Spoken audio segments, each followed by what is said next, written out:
The Chicago Race Riots, July 1919, by Carl Sandburg. Introductory note by Walter Lippmann. To record the background of an event infinitely more disgraceful than that Mexican banditry or Red Terror about which we are all so virtuously indignant, is sufficient reason for republishing these articles by Carl Sandburg. They are first-hand, and they are sympathetic, and they will move those who will allow themselves to be moved. Move not alone to indignation, though that is needed, but to thought. It is not possible, I think, to examine this record without concluding that the race problem, as we know it, is really a byproduct of our planless, disordered, bedraggled, drifting democracy.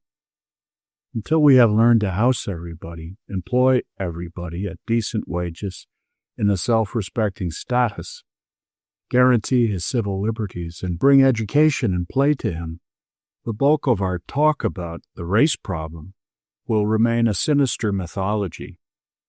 In a dirty civilization, the relation between black men and white will be a dirty one.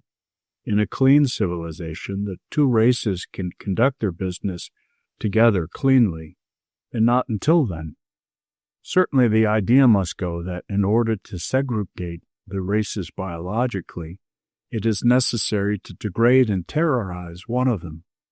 For those who degrade and terrorize are inevitably themselves degraded and terror-stricken. It is only the parvenu, the snob, the coward, who is forever proclaiming his superiority, and by proclaiming it he evokes imitation in his victim. Hence the peculiar oppressiveness of recently oppressed peoples in Europe. Hence the Negro who desires to be in imitation white man. Hence again the determination to suppress the Negro who attempts to imitate the white man. For so long as the status of the white man is in every way superior to that of the colored, the advancement of the colored man can mean nothing but an attempt to share the white man's social privileges.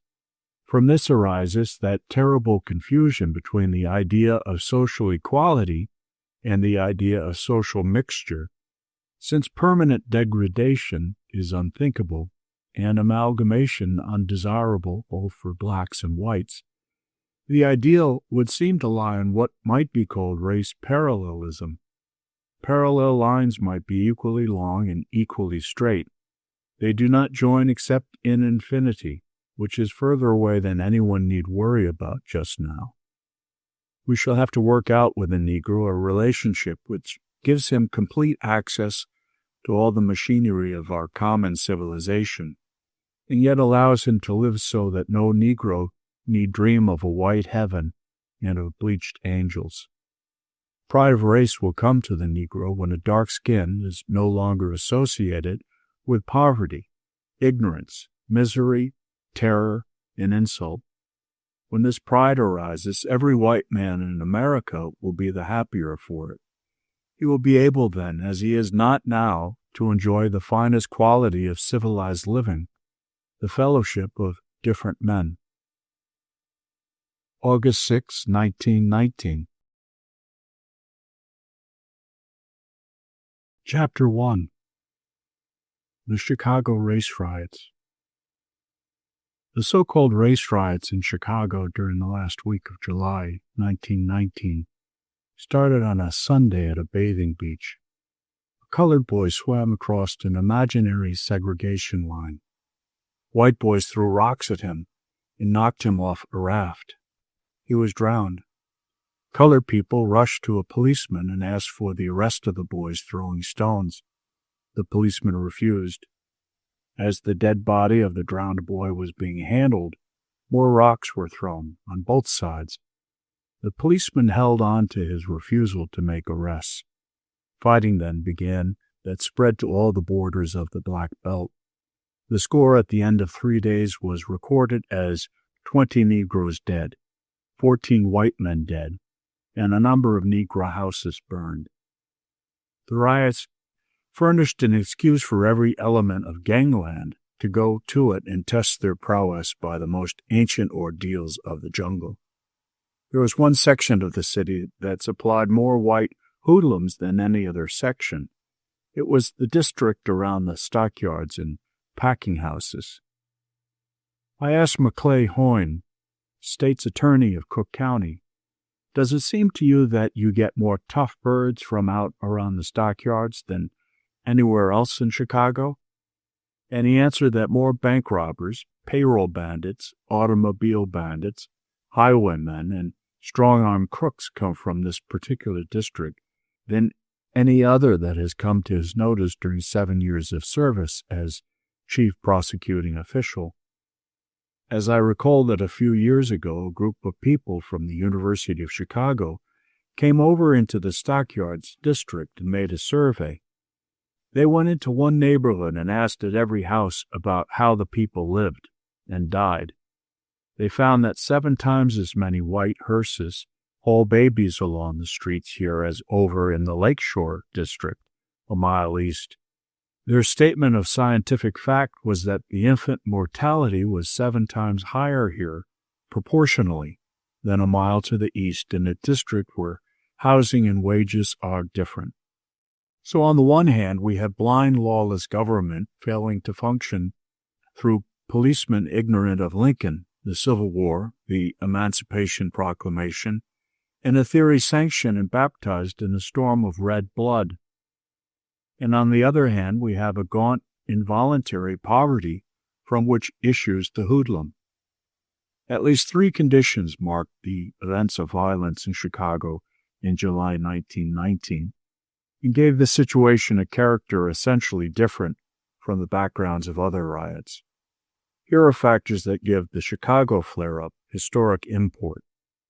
First, the Black Belt population of 50,000 in Chicago was more than doubled during the war. No new houses or tenements were built. Under pressure of war industry, the district, already notoriously overcrowded and swarming with slums, was compelled to have and hold in its human dwelling apparatus more than twice as many people as it held before the war. Second, the Black Belt of Chicago is probably the strongest effective unit of political power, good or bad, in America. It connects directly with the city administration, decisive in its refusal to draw the color line, and a mayor whose opponents failed to defeat him with the covert circulation of the epithet of nigger lover. To such a community, the black doughboys came back from France in the cantonment camps. Also, it is known that hundreds, it may be thousands, have located in Chicago in the hope of permanent jobs and homes, in preference to returning south of Mason-Dixon's line, where neither a world war for democracy, nor the Croix de Guerre, nor 3 gold chevrons, nor any number of wound stripes assures them of the right to vote or to have their votes counted or to participate responsibly in the elective determinations of the American Republic. Third, thousands of white men and thousands of colored men stood together during the riots, and through the public statements of white and colored officials of the Stockyards Labor Council, asked the public to witness that they were shaking hands as brothers and could not be counted on for any share in the mob shouts and ravages. This was the first time in any similar crisis in an American community that a large body of mixed nationalities and races, Poles, Negroes, Lithuanians, Italians, Irishmen, Germans, Slovaks, Russians, Mexicans, Yankees, Englishmen, Scotchmen, proclaimed that they were organized and opposed to violence between white Union men and colored Union men. In any American city where the racial situation is critical at this moment, the radical and active factors probably are 1. Housing, 2. Politics and war psychology, and 3. Organization of labor. The articles that follow are reprints from the pages of the Chicago Daily News, which assign the writer to investigate the situation 3 weeks before the riots began. Publication of the articles had proceeded 2 weeks and were approaching the point where a program of constructive recommendations would have been proper when the riots broke, and as usual, nearly everybody was more interested in the war than how it got loose. The arrangement of the material herewith is all rather hit or miss, with the stress often in the wrong place, as in much newspaper writing. However, because of the swift movement of events at this hour, and because items of information and views of trends here have been asked for in telegrams, letters, and phone calls from a number of thoughtful people, they are made conveniently available for such service as they are worth. Chapter 2. The Background. Chicago's Black Belt, so-called, today holds at least 125,000 persons. This is double the number that same district held 5 years ago, when the World War began. Chicago is probably the third city in the United States in number of colored persons, and at the lowest ranks as fifth in this regard, according to estimates of Frederick Rex, municipal reference librarian. The four cities that may possibly exceed Chicago in this population group are New York, which had 91,709 at the last census, Baltimore with 84,749, Philadelphia with 84,459, and Washington with 94,466. The colored population in all these cities has increased since the last census.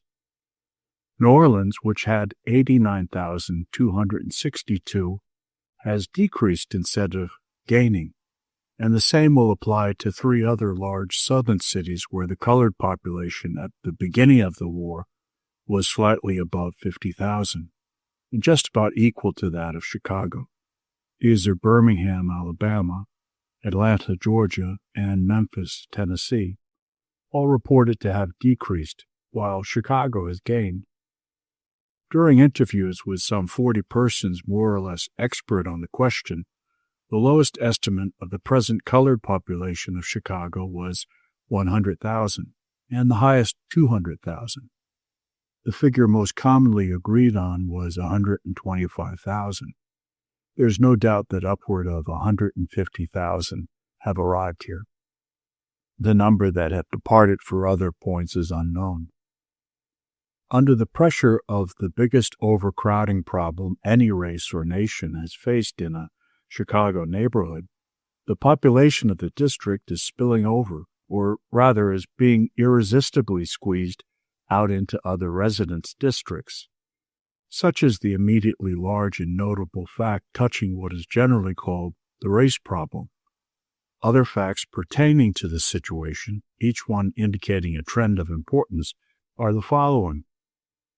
Local Draft Board Number 4 in the district surrounding State and 35th Streets, containing 30,000 persons, of whom 90% are colored, registered upward of 9,000 and sent 1,850 colored men to cantonments.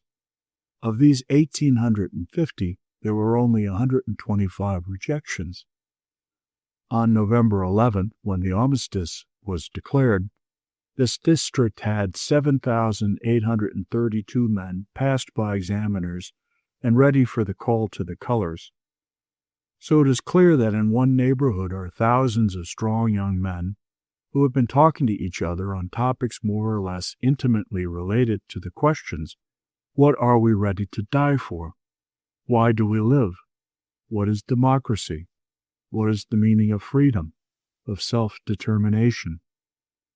In barbershop windows and in cigar stores and haberdasheries are helmets, rifles, cartridges, canteens, and haversacks, and photographs of Negro regiments that were sent to France. Walk around this district and talk with the black folk and leaders of the black folk. Ask them what about the future of the colored people. The reply that comes most often, and the thought that seems uppermost, is, we made the supreme sacrifice. They didn't need any work or fight law for us. Our record, like Old Glory, the flag we love because it stands for our freedom, hasn't got a spot on it. We come clean. Now we want to see our country live up to the Constitution and the Declaration of Independence. Soldiers, ministers, lawyers, doctors, politicians, machinists, teamsters, day laborers. This is the inevitable outstanding thought they offer when consulted about tomorrow, next week, next year, or the next century for the colored race in America. There is no approaching the matters of housing, jobs, or political relations of the colored people today without taking consideration of their own vivid conception of what they consider their unquestioned Americanism. They had one bank 3 years ago. Now they have 5. 3 cooperative societies to run stores are forming. 5 new weekly papers, 2 new monthly magazines, 7 drugstores, 1 hospital. All of these have come since Julius B. Wood's encyclopedic recital of Negro activities in Chicago appeared in the Daily News in December 1916. Also since then, a life insurance company and a building and loan association had been organized. In one district, where there were counted 69 neighborhood agencies of demoralization, there had been established within 2 years under Negro auspices a cafe, a drugstore, a laundry, a bakery, a shoe repair shop, a tailor shop, a fish market, a dry goods store. All told, 24 constructive agencies entered the contest against 69 of the destructive kind. The colored people of Chicago seem to have more big organizations with fewer press agents and less publicity than any other group in the city. They have, for instance, the largest single Protestant church membership in North America in the Olivet Baptist Church at South Park Avenue and East 31st Street. It has more than 8,500 members. The miscellaneous local of the Meat Cutters and Butcher Workmen's Union at 43rd and State Streets reports that upward of 10,000 colored workmen are affiliated.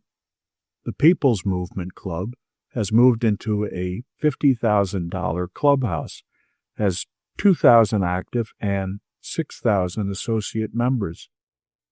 There is apparent and active home buying, home owning movement, with many circumstances indicating that the colored people coming in with a new influx are making preparations to stay, their viewpoint being that of the boll weevil in that famous Negro song, "This'll Be My Home."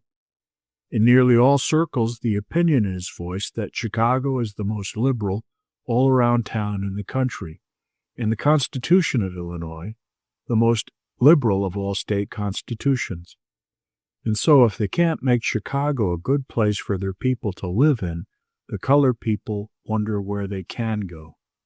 Their houses, jobs, politics, their hope and outlook in the Black Belt are topics to be considered in this series of articles. Chapter 3. The Negro Migration. At Michigan Avenue and East 31st Street comes along the street a colored woman and 3 of her children. 2 months ago they lived in Alabama, in a 2-room hut with a dirt floor and no running water, and none of the things known as conveniences. Barefooted and bareheaded, the children walk along with the mother, casually glancing at Michigan Avenue's moving line of motor cars. Suddenly, as in a movie play, a big limousine swings to the curb. A colored man steps out, touches his hat to the mother and children, and gives them the surprise of their lives. This is what he says: "We don't do this up here. It isn't good for us colored folk to send our children out on the streets like this. We're all working together to do the best we can. One thing we're particular about is the way we take the little ones out on the streets. They ought to look as if they're washed clean all over, and they ought to have shoes and stockings and hats and clean shirts on. Now you go home and see to that. If you haven't got the money to do it, come and see me. Here's my card." He gives her the card of a banker and real estate agent man at an office where they collect rent monthly from over 1,000 tenants, and where they hold titles and fees simple to the rented properties.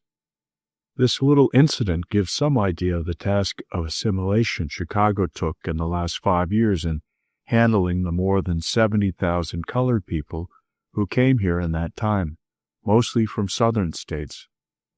A big brownstone residence in Wabash Avenue, of the type that used to be known as mansions, housed 5 families from Alabama. They threw their dinner leavings from the back porch, and one night they sat on the front steps and ate watermelon and threw the rinds out past the curbstone.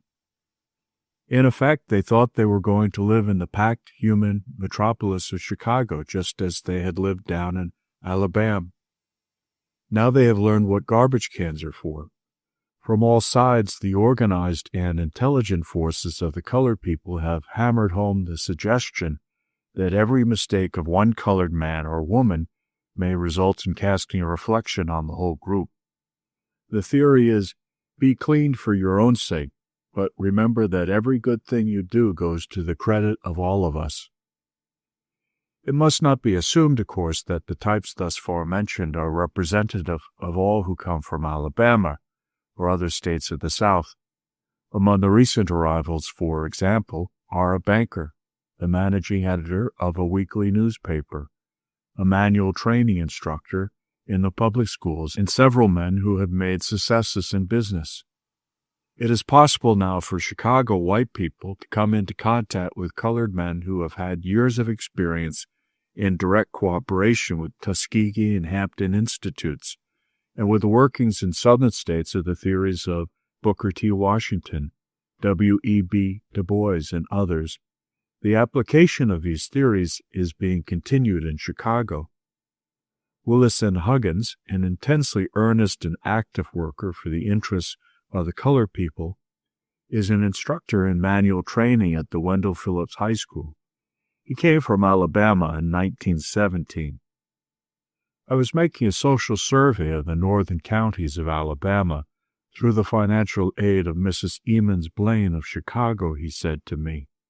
My work was discontinued because our information collected in that territory would be useless. About 1/4 of the colored people migrated to the north. There were 12,000 colored people in Decatur, Alabama before the war. The migration took away 4,000, judging by a house-to-house canvass I made in various sections of that one city. When they took the notion, they just went. You could see hundreds of houses where mattresses, beds, wash bowls, and pans were thrown around the backyard after the people got through picking out what they wanted to take along. All the railroad trains from big territory farther south came on through Decatur. Some days 5 and 6 of these trains came along. The colored people in Decatur would go to the train station and talk with these other people about where they were going. And when the moving fever hit them, there was no change in their minds. Take Huntsville, only a few miles from Decatur on a branch line. There they didn't see these 12 coach trains coming through loaded with emigrants, so from Huntsville there was not much emigration. In many localities, the educated Negroes came right along with their people. I rode in September 1917 with a minister from Monroe, Louisiana. This was his second trip. He had been to Boston and organized a church with 100 members of his Louisiana congregation. Now he was taking 50, all in one coach. I hear that later he made a third trip and has now moved the whole of his original congregation of 300 members up to Boston. He told me that the first group he took to Boston were all naturally inclined to go. The second group made up their minds more slowly. He said that probably they would not have gone at all if it had not been for fears of lynching. A series of lynchings in Texas at that time gave him examples from which to argue that the North was safer for colored people. With many who have come north, the attraction of wages and employment is secondary to the feeling that they are going where there are no lynchings. Others say that while they know they would never be lynched in the South, and they are not afraid on that score, they do want to go where they are sure there is more equality and opportunity than in the South. The schools in the North are an attraction to others. I make these observations from having personally taught with my people in Madison County, Alabama, where there were 10,000 Negroes, of whom 5,000 came north in 2 years. Chapter 4. Real Estate. 8 bombs or dynamite containers have been exploded within the last 5 months on the doorsteps of buildings in the South Division of the city.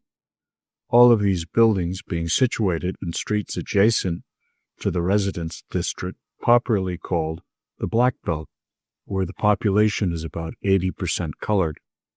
The 8 explosions took place between February 5th and June 13th. The amount of property destroyed by each explosion varied from $50 to $600. 7 of the cases were investigated by the police of the station situated at Wabash Avenue and 48th Street, and 1 was investigated by the police of the Cottage Grove Avenue station. The police began their work with 2 theories in mind. One, that the explosions were the result of race feeling. The other, that there was a clash between 2 real estate interests. As a result of their work, the police now believe that the second theory is the more likely to be correct. Facts in this situation to be reckoned with are that practically every organization of colored people, business, political, social, and religious, is making propaganda in favor of the right of the colored people to buy real estate wherever the white man's money is good. On the other hand, the only organized and noticeable propaganda among white organizations in this respect is the movement and real estate organizations and neighborhood improvement clubs. With reference to the effect of colored residents on real estate values, there are 2 points of view. It is asserted on one hand that in all cases where the property owner has kept up the improvements and refused to sell to speculators, his real estate has risen in value. On the other hand, it is contended that colored residents bring down property values in a neighborhood. Both sides point to specific instances in support of their contentions. L.M. Smith of the Kenwood Improvement Association, a prominent spokesman for real estate interests, and one of those most active in opposition to the movement of colored people eastward in his part of the city, gave the writer the following expression of his views. "We want to be fair. We want to do what is right. But these people will have to be more or less pacified.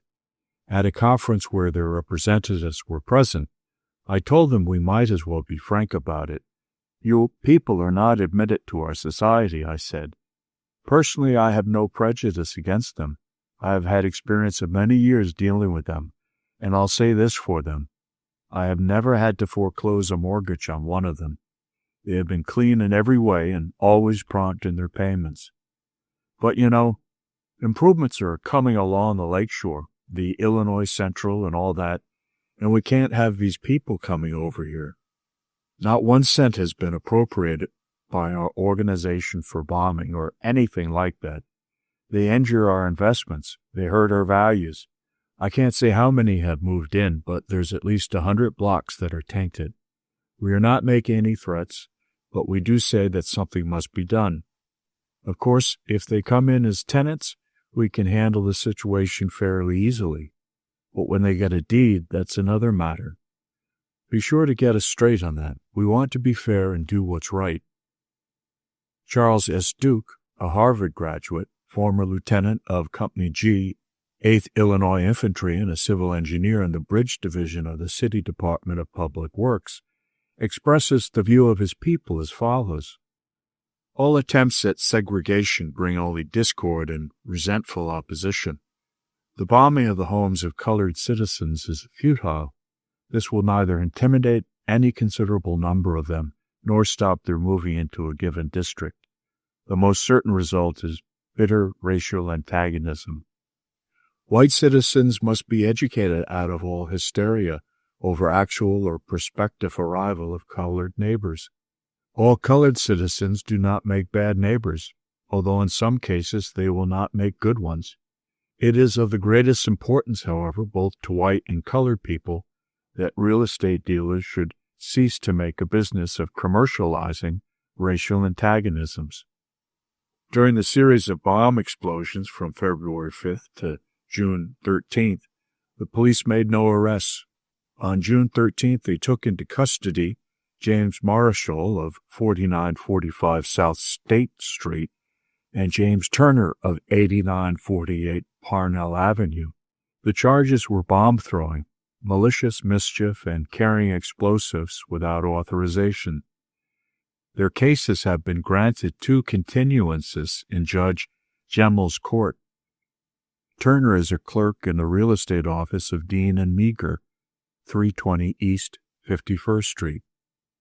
Habeas corpus proceedings in behalf of Turner were unsuccessful in a hearing before Judge Pam. 1 continuance in the Hyde Park court was granted on the plea of the defendant's attorney that an alibi witness had gone for a 2 weeks vacation in Minnesota. In the series of bombings, there is little or nothing to indicate a motive to destroy life. In one case, a child was killed. The police have evidence that in the flat next door, an Italian girl was to be married, and jealous suitors had sent threats of violence. The theory is that dynamiters put the bomb on the wrong doorstep. Chapter 5. Demand for Negro labor.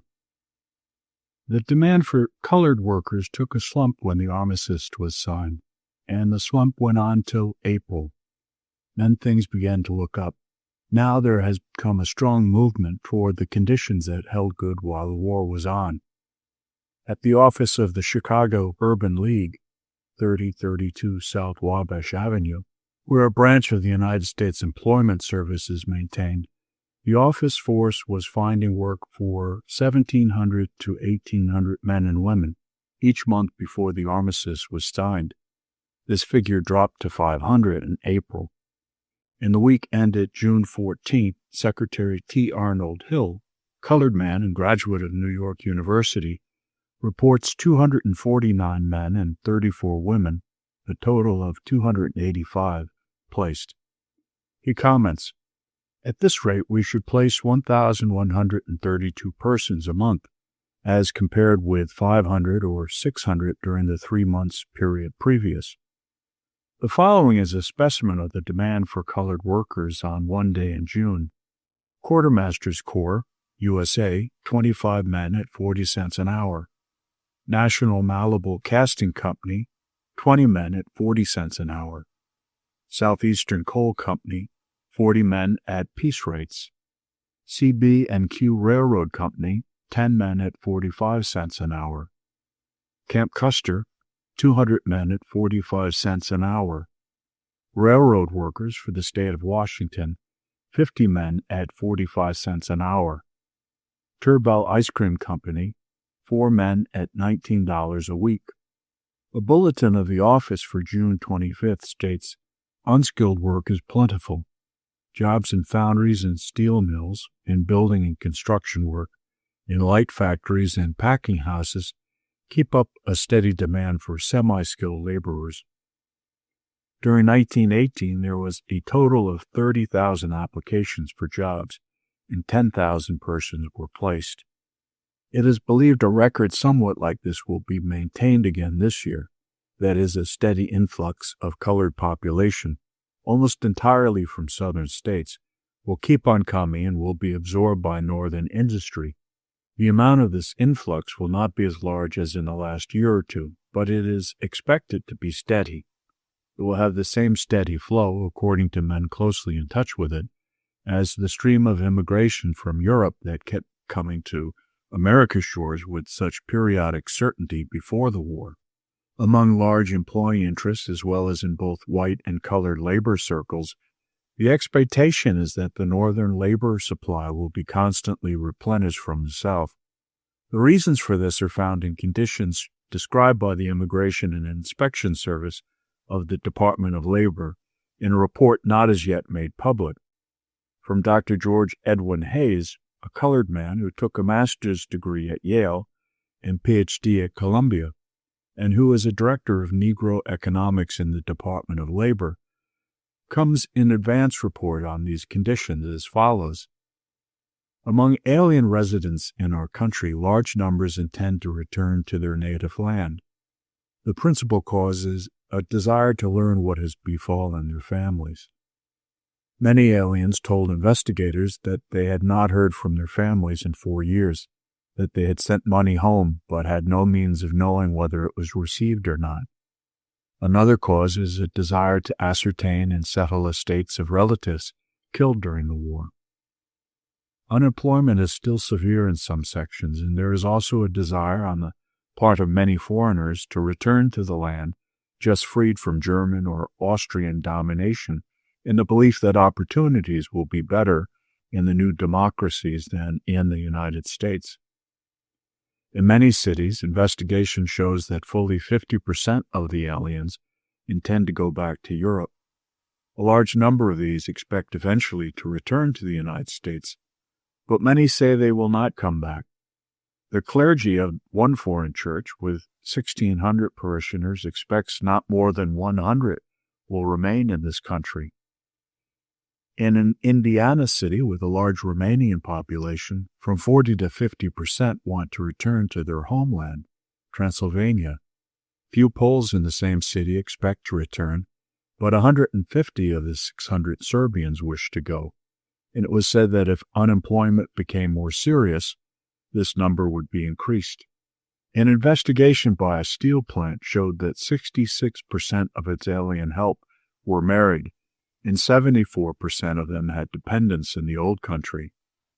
In this plant, 61% of all the aliens declared their intention to return to Europe, and of this number, 91% said they were going to stay, while only 9% were planning to return to America after their European visit.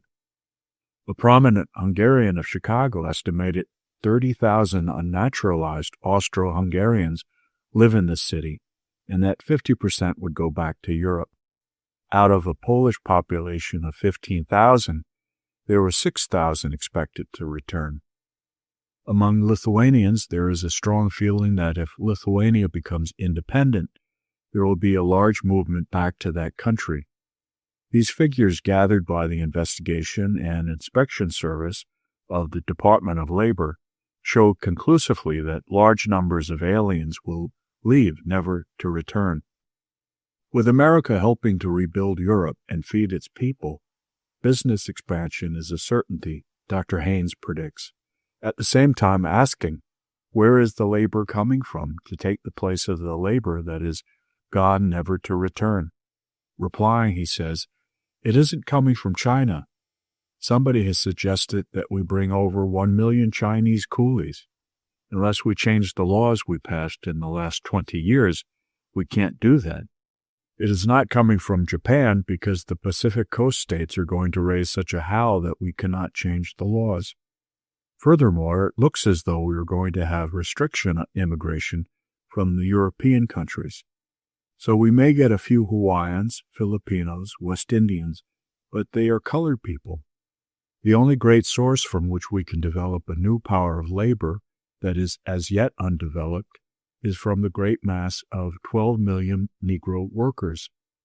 All we are waiting for is the open gate so we may enter into the industrial and agricultural opportunities on the same terms as other workers. That day has arrived. When orders come from France and Belgium and Central Europe and South America and Africa to the American factories, it doesn't matter an iota what color the skin of the man whose hand or brain produces that product. The manufacturer is getting more and more to realize that when the pressure comes, as it came during the war, if he can get the labor, he doesn't see any color mark on the bank check or the draft that he gets in payment for his goods.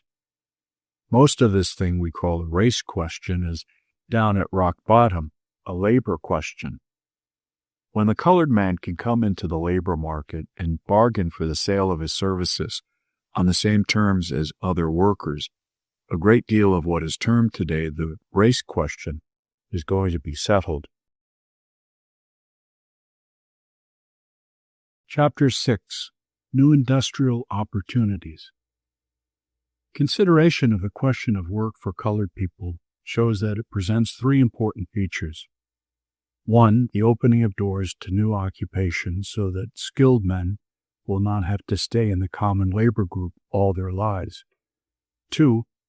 Getting men and women trained to perform skilled or unskilled labor and coaching them when on a job so that they will hold on. 3. Creating a sentiment among employers so that no colored man or woman will be dismissed merely because of race. These three aspects of the colored man's labor problem are worthy of careful study. They go to the root of the most perplexing immediate phase of what is called the race problem. It is economic equality that gets the emphasis in the speeches and the writings of the colored people themselves. They hate Jim Crow cars and lynching and all acts of race discrimination, in part because back of these is the big fact that even in the North, in many skilled occupations, as well as in many unskilled, it is useless for any colored man or woman to ask a job. And so from year to year, we find the organizations of colored people checking up, listing the new occupations they have entered, pointing to new doors opening to men on the basis of ability, where color does not count one way or the other. The new doors of opportunity opening in Chicago in the last 2 years are told here. Molders.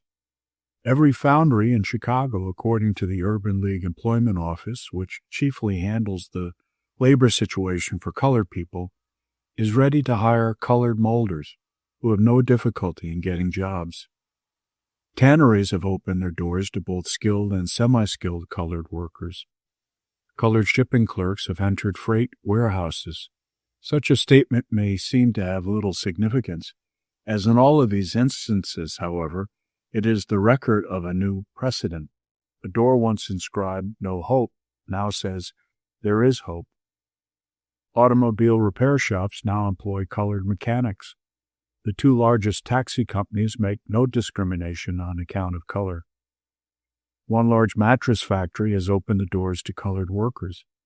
At the Central Soldiers and Sailors Bureau at 120 West Adams Street are available for employment colored men who served with the 8th Infantry Regiment in the Argonne and the St. Mihiel sectors in frontline action.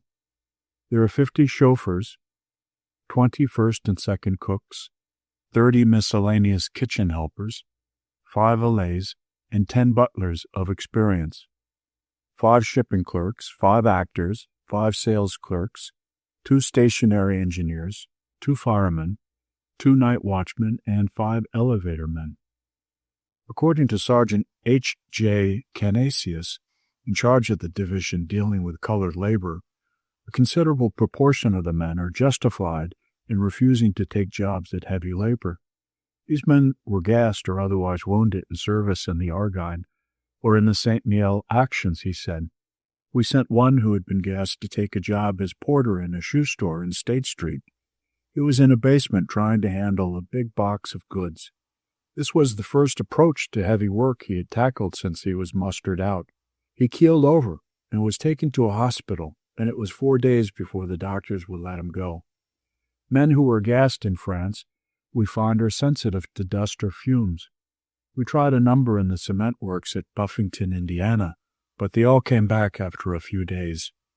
At coal shoveling and at work in coke and coal at gas houses, or around vats and retorts where there are fumes, these men can't stand up to the work. They come back almost with tears, saying they tried to hold out but couldn't. The Northwestern Railroad dining car service has employed a number of ex-soldiers as waiters. Some restaurants and hotels have taken porters and pantry men at $11 a week and board. We would have no trouble filling calls for more workers in this field. A call came today for a colored bookkeeper to go to a normal school at Elizabeth, North Carolina. Some of the returned men of the 8th Infantry went to see about getting places as sleeping car porters. They found they would have to stand an initial fee of $35 for uniforms, and as they had no money, they gave it up. 3 of our applicants can fill positions as interpreters or secretaries who were required to know the chief South American and European languages. It is noticeable that some whose homes are in the South say they are going to stay in Chicago. and under no consideration will they go back to Mississippi, Georgia, and other states that draw the color line hard and fast. We have 5 or 6 applicants a day, new ones, coming in and saying they have chosen the North to live in. They pound on my table and say, "I'll be stiff as this table before I go back south." Sergeant Canisius told the story of Edmund Burke of 3632 Vincennes Avenue. Burke volunteered for naval service in California before the draft and became chief commissary steward on the ship Maubin. He was discharged at Norfolk and took the best position he could get, that of first cook on a dining car. English, French, German, Italian, Spanish, Portuguese, practically all languages spoken in South America or in Central or Western Europe are fluently spoken by Burke. His aspirations are toward a position as interpreter or secretary, but thus far destiny bids him fry eggs and stew beef with his many languages. The Chicago Whip, a new weekly newspaper, voices appreciation of 2 utility corporations that have opened the doors of employment to colored men. The People's Gas Company breaks precedent by employing 4 meter inspectors at salaries of $100 per month, and 4 special meter readers who are boys, 16 years old, at salaries of $55 per month, says the paper. The experiment of the gas company proved so successful that the Commonwealth Edison Company immediately followed suit by placing 6 colored men in the meter installation department. Chapter 7. After each lynching. Chicago is a receiving station that connects directly with every town or city where the people conduct a lynching. Every time a lynching takes place in a community down south, you can depend on it that colored people from that community will arrive in Chicago inside of 2 weeks, says Secretary Arnold Hill of the Chicago Urban League, 3032 South Wabash Avenue. We have seen it happen so often that now whenever we read newspaper dispatches of a public hanging or burning in Texas or a Mississippi town, we get ready to extend greetings to people from the immediate vicinity of the scene of the lynching. If it is Arkansas or Georgia, where a series of lynchings is going on this week, then you may reckon with certainty that there will be large representations from those states among the colored folks getting off the trains at the Illinois Central Station 2 or 3 weeks from today. Better jobs, the right to vote and have the vote counted at elections, no Jim Crow cars, less race discrimination, and a more tolerant attitude on the part of the whites, equal rights with white people in education. These are among the attractions that keep up the steady movement of colored people from southern districts to the north. Opportunity, not alms, is the slogan of the educated, while the same thought comes over and over again from the illiterate in their letters, saying, "All we want is a chance." Or as one spells it, "Let me have a chance, please." Hundreds of letters written to the Chicago Defender, the newspaper, and to the Urban League reflect the causes of the migration. Charles Johnston, an investigator for the Carnegie Foundation, a lieutenant from overseas with the 803rd Infantry, believes the economic motive is foremost. He says, there are several ways of arriving at a conclusion regarding the economic forces behind the movement of the colored race northward. The factors might be determined by the amount of unemployment or the extent of poverty. These facts are important, but may or may not account for individual action. Except in a few localities of the South, there was no actual misery or starvation, nor is it evident that those who left would have perished from want had they remained. Large numbers of Negroes have frequently moved around from state to state, and even within the states of the South, in search of more remunerative employment. The migrations to Arkansas and Oklahoma were expressions of the economic force. A striking feature of the northern migration was its individualism. Motives prompting the thousands of Negroes were not always the same, not even in the case of close neighbors. The economic motive was foremost, a desire simply to improve their living standards when opportunity beckoned. A movement to the west or even about the south could have proceeded from the same cause. Some of the letters reveal a praiseworthy solicitude for their families on the part of the writers. Other letters are an index to poverty and helplessness of home communities. In this type of migration, the old order is strangely reversed. Instead of leaving an overdeveloped and overcrowded country for undeveloped new territory, they have left the South, backward as it is in development of its resources, for the highly industrialized North. Out of letters from the South, we listed 79 different occupations among 1,000 persons asking for information and aid. Property holders, impecunious adventurers, tradesmen, entire labor unions, business and professional men, families, boys and girls, all registered their protests mildly but determinately against their homes and sought to move. From Pensacola, Florida, in May 1917 came a letter saying, "Would you please let me know what is the price of boarding and rooming in Chicago, and where is the best place to get a job before the draft will work? I would rather join the Army 1,000 times up there than to join it once down here. What I want to say is I am coming north," wrote another, "and I thought I would write you and list a few of the things I can do and see if you can find a place for me anywhere north of the Mason and Dixon line. And I will present myself in person at your office as soon as I hear from you. I'm now employed in the railroad shops at Memphis. I'm an engine watchman, hostler, rod cup man, pipe fitter, oil house man, shipping clerk, telephone lineman, freight caller, an expert soaking vat man who can make dope for packing hot boxes on engines. I am capable of giving satisfaction in either of the above-named positions. I wish very much to come north," wrote a New Orleans man. "Anywhere in Illinois will do if I am away from the lynchman's noose and the torchman's fire. We are firemen, machinist helpers, practical painters, and general laborers, and most of all, ministers of the gospel who are not afraid of labor, for it put us where we are. I want to ask you for information as to what steps I should take to secure a good position as a first-class automobile blacksmith, or any kind pertaining to such, is an inquiry from a large Georgia city. I have been operating a first-class white shop here for quite a number of years, and if I must say, the only colored man in the city that does. Any charges, why notify me, but do not publish my name. Please don't publish this in any paper, and I would not like for my name to be published in the paper.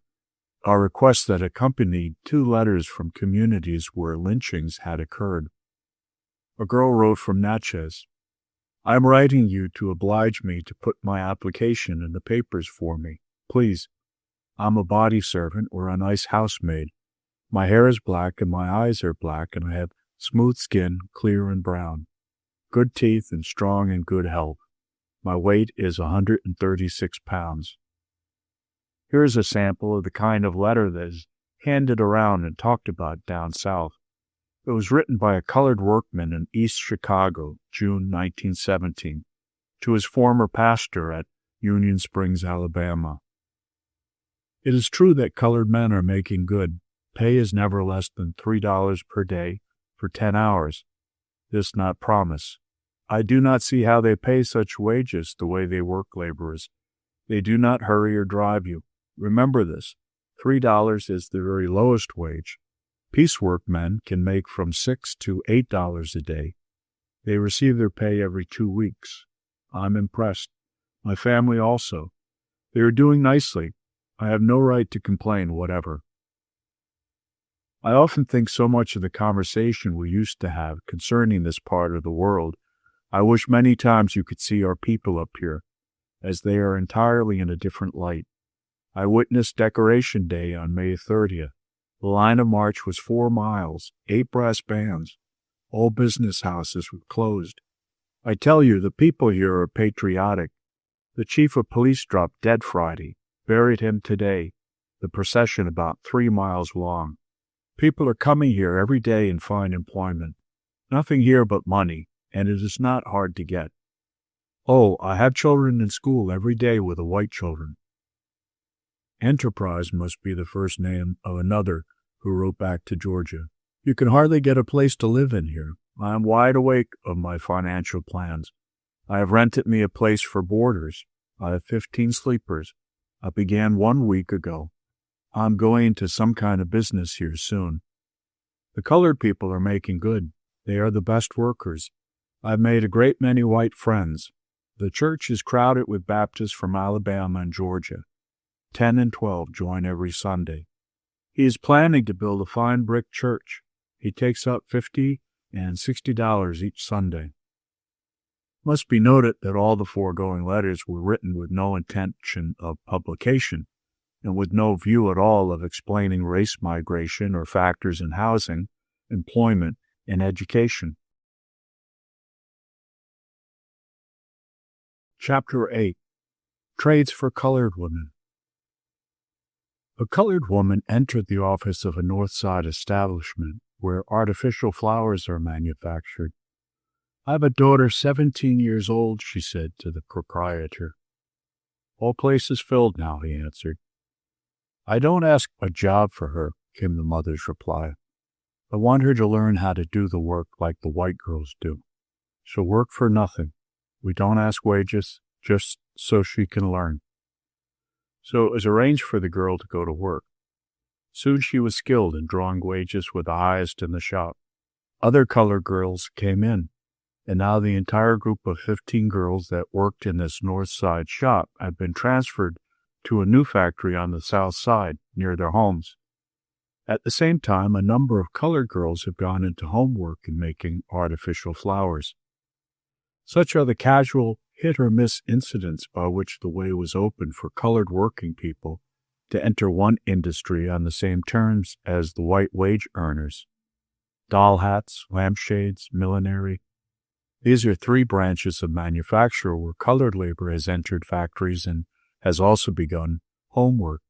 Colored workers with their bundles of finished goods on which the entire family has worked, going to the contractor to turn in the day's output, are now a familiar sight in some neighborhoods. In one residence, a colored woman employs 7 girls, who comes to the house every day and makes lampshades, which are later delivered to a contractor. The first week in July, 30 girls were placed in one millinery shop. A notable recent development, partly incidental to conditions of war industry, is the entrance of colored women into garment factories, particularly where women's and children's garments are made. In Chicago in the last year, they had been assigned to the operation of power machines, making children's clothes, children's apparel, overalls, and rompers. Out of the 170 firms in Chicago that employed colored women for the first time during the war, 42 or 24% were hotels or restaurants, which hired them as kitchen help or busgirls. 21 or 18% were hotels or apartment houses, which hired them as chambermaids. 19 laundries, 12 garment factories, 7 stores, and 8 firms, hiring laborers and janitresses, make up the rest of the 170. The packing industry, of course, leads all others in employment of both colored men and women as workers. Occupations that engaged still others during the war were picture framers, capsule makers, candy wrappers, tobacco strippers, noodle makers, nutshellers, furniture sandpaperers, corset repairers, paper box makers, ice cream cone strippers, poultry dressers, and bucket makers. In a building near the public library is a colored woman who conducts a hairdressing parlor. She employs 3 white girls. All the patrons are white. The proprietress herself could easily pass for a Brazilian banana planter's widow of Spanish Caucasian blood, but as she frankly admits that she is 1/8 African and 7/8 Caucasian, she has been refused admission to other buildings when she wished, for various reasons, to change the location of her establishment. Here and there, slowly and by degrees, the line of color discrimination breaks.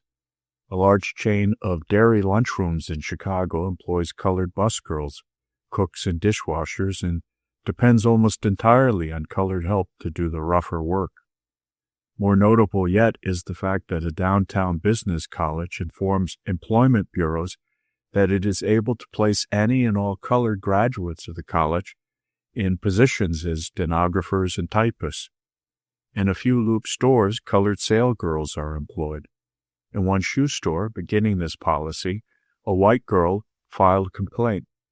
The manager investigated and found that there was no objection except for this one white girl, who was thereupon dismissed. The mattress factory opened wage-earning opportunities to colored women in the last year. 2 taxicab companies now hire women as cleaners.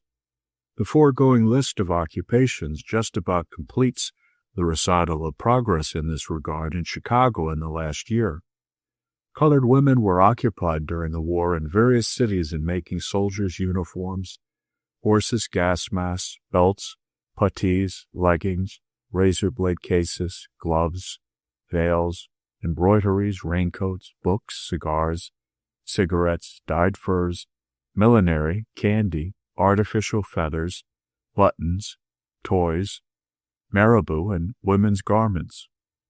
The comment of a trained industrial observer on the colored women as a machine operator is as follows.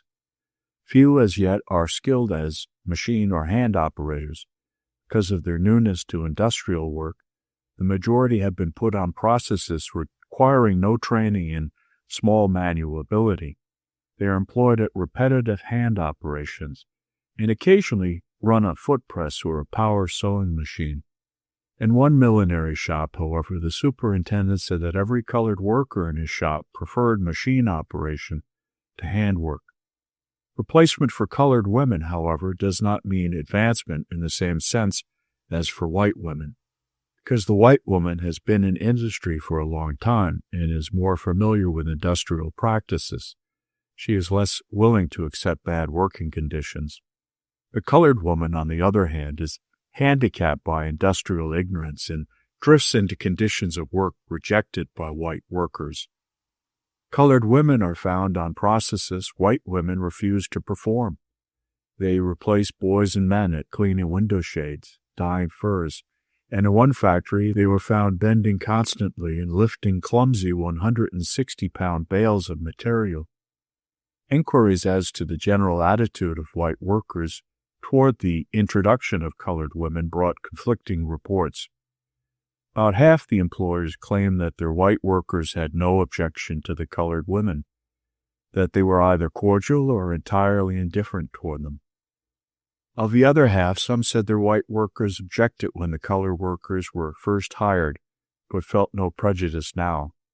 Other white workers preferred to have the 2 groups segregated. Still others were willing to let the colored workers do unskilled work, but refused to allow them on the skilled processes. At the time of the greatest labor shortage in the history of this country, colored women were the last to be employed. They did the most menial and by far the most underpaid work. They were the marginal workers all through the war, and yet during these perilous times, the colored woman made just as genuine a contribution to the cause of democracy as her white sister in the munitions factory or her brother in the trench. She released the white woman for more skilled work, and she replaced colored men who went into service.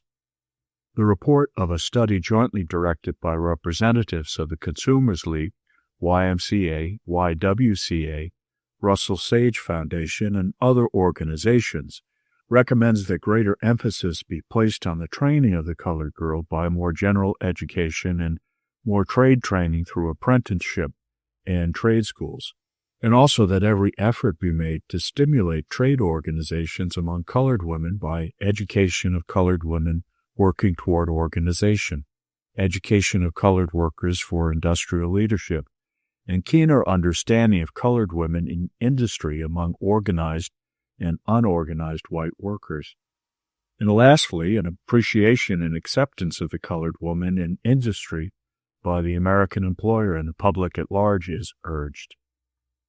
A creed of cleanliness was issued in thousands of copies by the Chicago Urban League during the big influx of colored people from the South. It recognized that the woman, Always the woman is finally responsible for the looks and upkeeps of the household, and made its appeal in the following language. For me, I am an American citizen. I am proud of our boys over there who have contributed soldier service. I desire to render citizen service. I realize that our soldiers have learned new habits of self-respect and cleanliness. I desire to help bring about a new order of living in this community. I will attend to the neatness of my personal appearance on the street or when sitting in the front doorway. I will refrain from wearing dust caps, bungalow aprons, house clothing, and bedroom shoes when out of doors. I will arrange my toilet within doors and not on the front porch. I will insist upon the use of rear entrances for coal dealers and hucksters. I will refrain from loud talking and objectionable deportment on streetcars and in public places. I will do my best to prevent defacement of property, either by children or adults. 2 photographs went with this creed. One showed an unclean, messy front porch, the other a clean, well-kept front porch. Such is the propaganda of order and decency carried on earnestly and ceaselessly by clubs, churches, and leagues of colored people, struggling to bring along the backward ones of a people whose heritage is 200 years of slavery and 50 years of industrial boycott. As an aside from the factual and the humdrum of the foregoing, here is a letter vivid with roads and bypaths of spiritual life, written by a colored woman to her sister in Mississippi. It is a frank confession of one sister's soul to another of what life has brought, and as a document is worth more than stacks of statistics. My dear sister, I was agreeably surprised to hear from you and to hear from home. I am well and thankful to say I am doing well. The weather and everything else was a surprise to me when I came. I got here in time to attend one of the greatest revivals in the history of my life.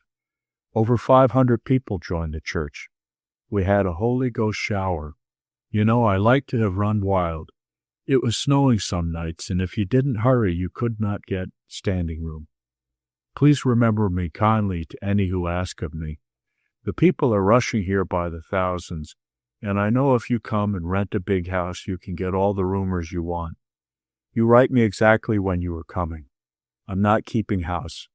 I'm living with my brother and his wife. My son is in California, but will be home soon. He spends his winter in California. I can get a nice place for you to stop until you look around and see what you want. I'm quite busy. I work for a packing company in the sausage department. My daughter and I work in the same department. We get $1.50 a day, and we pack so many sausages we don't have much time to play. But it is a matter of $1 with me, and I feel that God made the path, and I am walking therein. Tell your husband work is plentiful here, and he won't have to loaf if he wants to work. I know unless old man A changed, it was awful with his soul. Well, I guess I have said about enough. I will be delighted to look into your face once more in life. Pray for me, for I am heaven-bound. I've made too many rounds to slip now. I know you will pray for me, for prayer is the life of any sensible man or woman. Goodbye. Chapter 9. Negroes and Rising Rents. One of the best-known club women in Chicago sold an apartment house on Wabash Avenue last month. It cost her $26,000. She sold it for $14,000. Her agent advised her to make the sale because, as he said, the colored people were coming into the neighborhood and the property surely was going to take a slump. That is Chapter 1 of the little story. Chapter 2 opens with the rent of each apartment taking a jump from $35 to $50 in this identical apartment house that had apparently taken such a drop in value in the open market. The fact is that it wasn't an open market. It was a panicky market, sold openly so that all prospective buyers might have had opportunities to bid. The place would have brought a higher price than was originally paid for it. In 2 other instances in the same neighborhood, properties at one time worth $15,000 dropped to $8,000 and $6,000. respectively, in a market so managed that there was no competitive bidding. The sellers were filled with panic. Then the rents took a high jump after the sales were made. There seems to be certain preposterous axioms of real estate exchange governing this district, and no others in Chicago.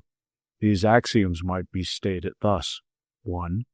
Sell at a loss and the rent goes higher. And 2. The larger number of colored persons ready to pay higher rentals, the lower the realty values slump.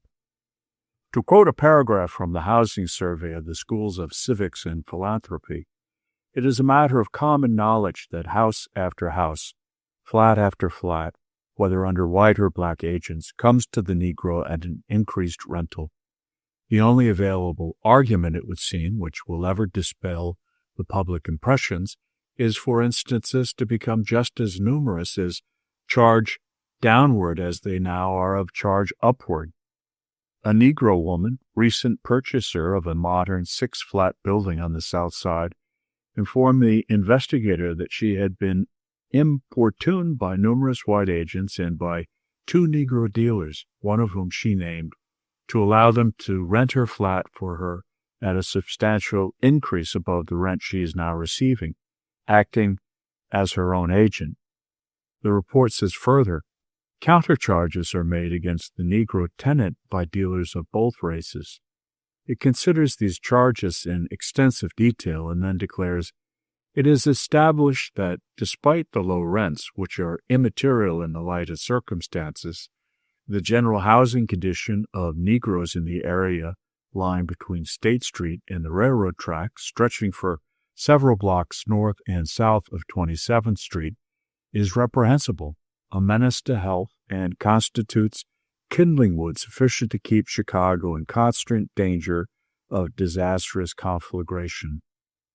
Whatever may be the contributing causes, demand and supply, overbidding for coveted places on the part of tenants, inconspicuousness of the Negro as an economic factor, guaranteed rentals or whatnot, the Negro in Chicago, paid a lower wage than the white workman and more limited in opportunity, does pay a relatively higher rent.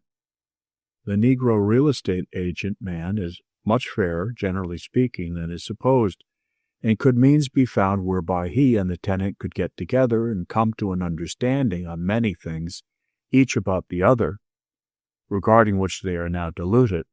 The first step would have been taken to the improvement of the lot of the Negro renter. 20 years ago, fewer than 50 families of the colored race were homeowners in Chicago. Today they number thousands, their purchases ranging from $200 to $20,000, from tar paper shacks in the Steel District to brownstone and graystone establishments with wealthy or well-to-do white neighbors. In most cases, where a colored man has investments of more than ordinary size, it is in large part in real estate. Realty investment and management seem to be an important field of operation among those colored people who acquire substance. In the matter of home buying, there is something radically abnormal about the situation of the colored people in Chicago. The last census computed 22.5% of the homes occupied by colored citizens in the United States as owned by the occupants. In Illinois, 23% of the colored householders owned their premises. But in Chicago, the survey of the Schools of Civics and Philanthropy in 1917 reported that in the South Division, only 4% of the apartments and houses occupied by colored persons were owned by the occupants, and on the West Side, only 8%. In South Chicago and in the Stockyards District, where the highest percentage of ownership was found, 18% of the colored families owned their homes. So it is evident that the percentage of home owners in the district around 35th and State Streets is desperately low as compared with other Chicago districts and as compared with the country at large. It is easy to understand how the doubling of population during the late war made a live real estate situation. Not only was it difficult for the newcomers to buy houses if they so desired, but it was hard at times for them even to get a place to sleep. The Urban League canvassed real estate dealers one day and found 664 colored applicants for houses on that day, and only 50 supplied. The demands for quarters, the higher rentals paid by colored people, and other factors were responsible for 36 new localities being opened up within 3 months. These localities having formerly been exclusively white. This increase in rents was from 5 to 30%, and in a few cases, 50%. Today we are beginning to realize that to become a good citizen, it is necessary to own a home, and that those who are renting cannot be considered other than floaters, is the comment of Jesse Binga, banker, the oldest established colored real estate dealer in Chicago. When Binga bought one corner on South State Street, it was valued at $300 a front foot. It is now worth $500 a front foot. 6 saloons did a fast business in that neighborhood when he entered there, and it was said of it, you could get anything you wanted, from a foot race to a murder. Now it is a quiet, ordinary residence corner, and in behavior and cleanliness, it ranks as one of the best in Chicago. Though there are 249 building and loan associations in Chicago, there was none for the colored race until the Pyramid Building and Loan Association, financed and officered by colored men, came into existence this year. There have been 690 shares sold to 105 persons. Housing surveys of colored residence districts, varying in scope and purposes, are being conducted by the Cook County Real Estate Board and the City Public Welfare Department. One of the best publications on this subject is a pamphlet by Lieutenant Charles S. Duke, a colored man, a Harvard graduate, and an engineer in the Bridge Division of the Public Works Department at the City Hall. It was published last April, and it summarizes proposals for immediate action under 2 heads. First are things that Chicago owes her colored citizens, which are stated as follows. 1. The privilege of borrowing money easily upon real estate occupied by colored citizens living on the South Side, and in the same amounts as can be borrowed upon property located in other parts of the city. 2. Better attention in the matter of repairs and upkeep of premises occupied by colored tenants. 3. Making an end of the neglect of neighborhoods occupied principally by colored people. 4. Abandonment of all attempts at racial segregation. 5. Prohibition as far as possible of the commercializing of race prejudice in real estate matters. 6. Recovery from hysteria incident to the advent of the first colored neighbors. 7. Fewer indignation meetings and more constructive planning. 8. Better schoolhouses and more modern equipment in schools and districts where colored people live in large numbers. 9. More playgrounds and recreational centers on the South Side. 10. A beautiful branch library in the center of a colored district. As a corollary are presented these things that colored citizens owe Chicago. 1. Better care of premises occupied by them, either as tenants or as landlords. 2. Formation of improvement clubs for the beautification of the neighborhoods in which they may live. 3. Practice of thrift and economy in the spending of income. 4. Keeping the expenditures within the income. 5. The buying of beautiful sanitary homes. 6. Spending less money for amusements and expensive clothing. 7. Checkmating of the real estate broker who makes it his business to capitalize race prejudice in his dealings. 8. Reduction of the lodger evil. 9. Ending of the practice of taking on real estate obligations beyond the purchaser's means. 10. A continual demand for all the civic benefits that a beautiful and progressive city like Chicago can confer upon its citizens. Chapter 10.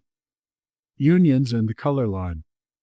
At the Saddle and Sirloin Club, there sat in conference one day, a few months ago, representatives from 2 groups, On one side of the table were men speaking for the most active organizations of colored men in Chicago in matters of employment and general welfare. On the other side of the table were men speaking for the packers who employ at the stockyards upwards of 15,000 colored men and women, interests that are today and are expected to be in the future the largest employers of colored labor.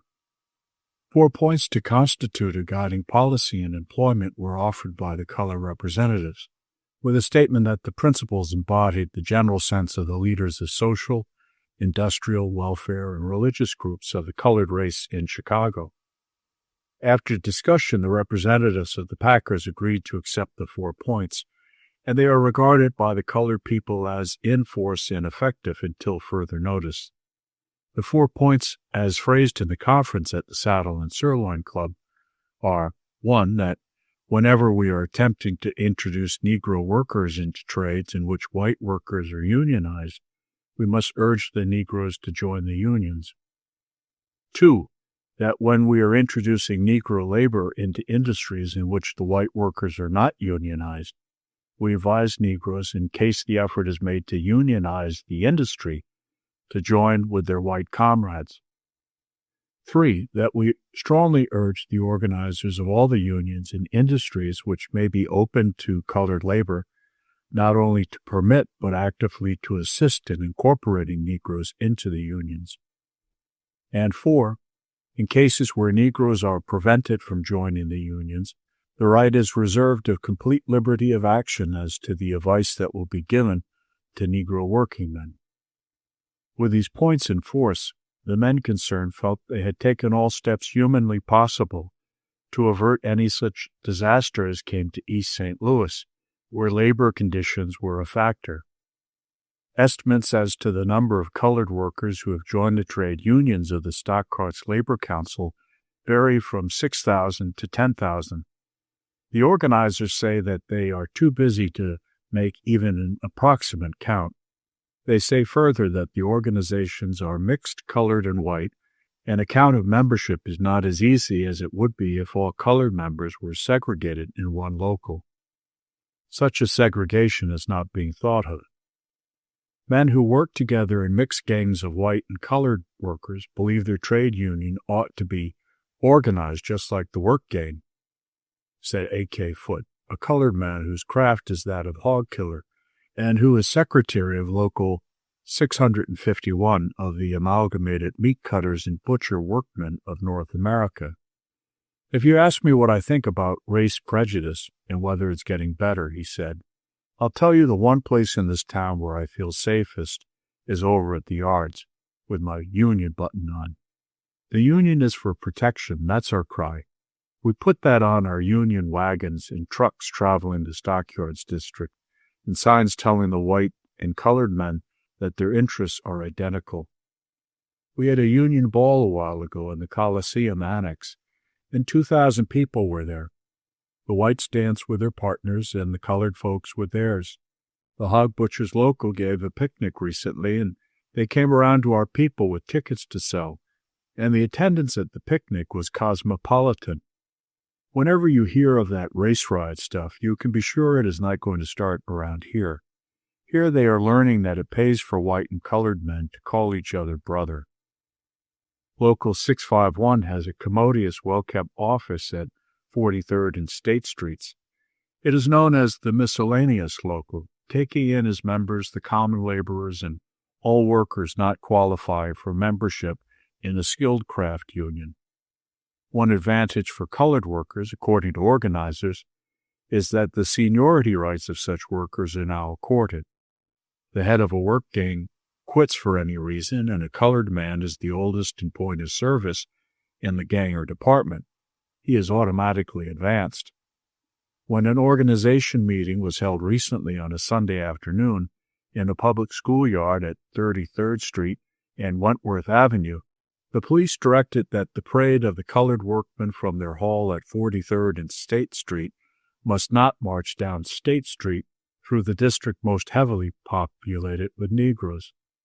The union officials are still mystified by the police explanation that it was safer and better for the colored procession to take a line of march where there were the smallest number of Negro residents on the streets. Margaret Bonfield, fraternal delegate from the British Trades Union Congress, spoke to the audience, which numbered about 3,000. Probably 2,000 stood in the hot sun 3 hours while the American Giants, colored, played in the next lot, and the White Sox game was only 2 blocks away. John Riley and C. Ford, organizers carrying authorizations from the American Federation of Labor, were speakers. Ford has personality, rides roughshod over English grammar, but wins his crowd with homely points such as these. If I had any prejudice against a white man in this crowd, any more than I've got against a colored man, then I'd jump down here off this platform and break my infernal neck right now. You boys know about wrestling. You know if you throw a wrestler down, you know you got to stay down with him if you're going to keep him down.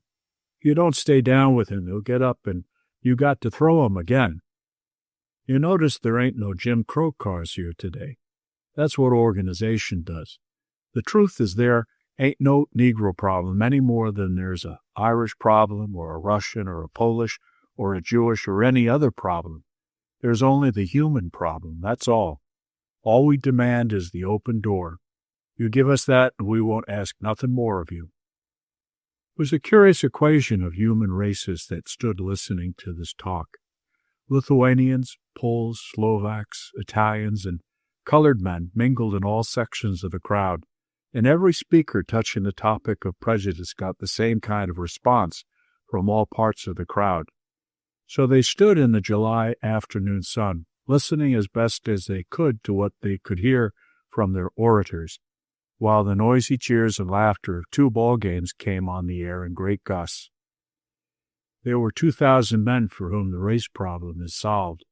Their theory is that when economic equality of the races is admitted, then the social, housing, real estate, transportation, or educational phases are not difficult. We all know there are unions in the American Federation of Labor that have their feet in the 20th century and their heads in the 16th century, said Secretary Johnstone of the Stark Yards Labor Union Council, as applause swept the Sunburn 2000. He was referring to the unions that draw the color line. The Reverend L.K. Williams of Olivet Baptist Church, which has a membership of 8,500, and the Reverend John F. Thomas of the Ebenezer Baptist Church at 35th and Dearborn Streets, besides other clergymen, have voiced approval of the campaign for organization of colored labor in affiliation with the trade union movement. There was dissent to organization spoken by a few ministers at one time, but that is said now to have changed to approval. A unique memorial was circulated among all colored clergymen in Chicago by 5 labor unions in which the colored people have a large representation. In order that each copy should bear proof of its authenticity, was embossed with a seal of each of the 5 unions and signed by the officers. The memorial read, "Whereas God is the creator of all mankind and has endowed us with certain inalienable rights that should be respected one by the other, so that peace and harmony will reign and hell on earth be subdued. And whereas the unscrupulous white plutocrats, aided by corrupt politicians, have usurped even the rights of the workers guaranteed by the Constitution, and supplanted oppression and discord by propagating race hatred, discrimination, and class distinction. And whereas the credulous common people, white and black, have been the maltreated tools of these financial master mechanics, and their fallacious teachings have kept us divided and made their throne more secure.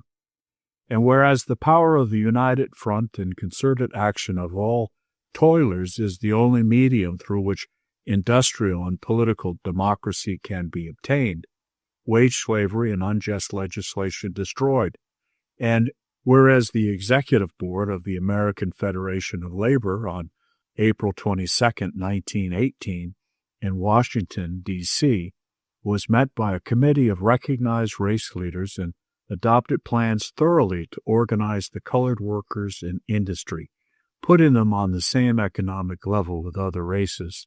Therefore, be it resolved that we appeal to the conscientious race leaders, intellectuals, and other God-fearing men of influence who believe in human rights, justice, and fair play, and are desirous of conveying light and plenty where darkness and want predominate, to assist the 60,000 colored members of the American Federation of Labor in fostering and encouraging members of our race to affiliate with a bona fide labor movement, to the end that we will have a larger representation in this industrial army, which will exemplify to the white progressives, as well as autocrats, that we are straws in the new broom of Reconstruction that will sweep clean American institutions, ridding them of discrimination and corruption.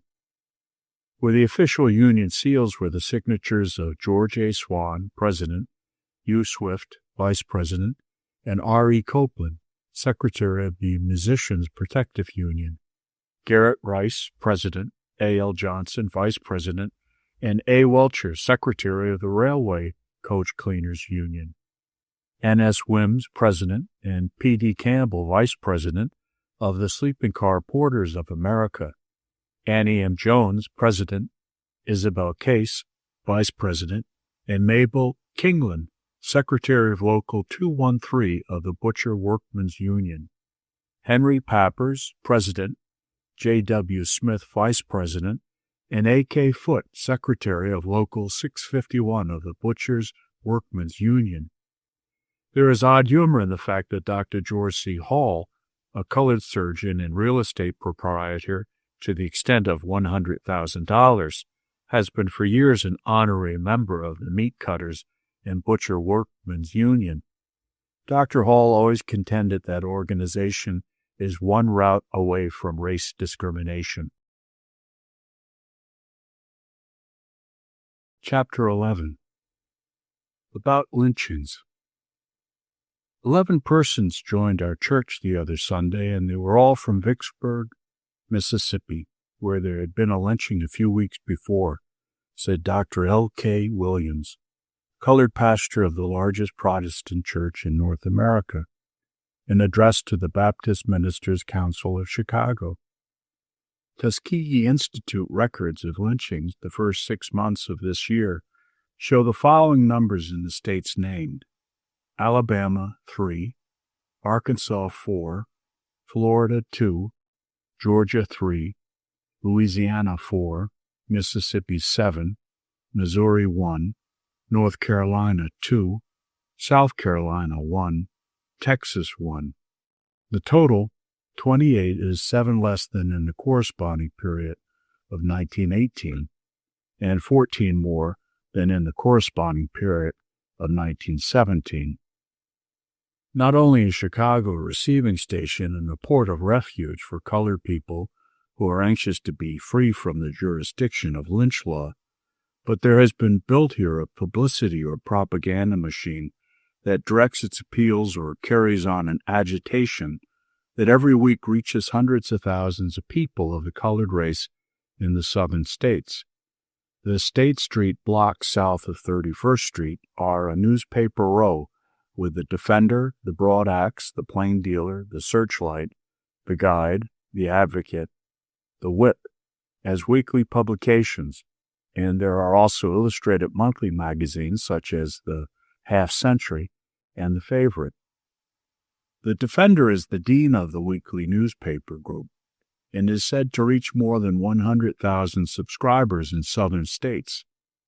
A Carnegie Foundation investigator records his belief that the Defender, more than any other agency, was the cause of the northern fever and the big exodus from the South in the last 3 years. It advocates race pride and race militancy, and exhausted the vocabulary of denunciation on lynching, disfranchisement, and all forms of race discrimination. At some post offices in the South, it was difficult to have copies of the Defender delivered to subscribers.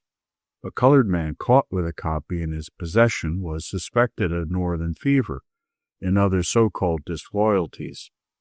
Thousands of letters poured into the Defender office asking about conditions in the North. The situation had a curious political reflex. A rumor arose. It traveled to Chicago and Washington.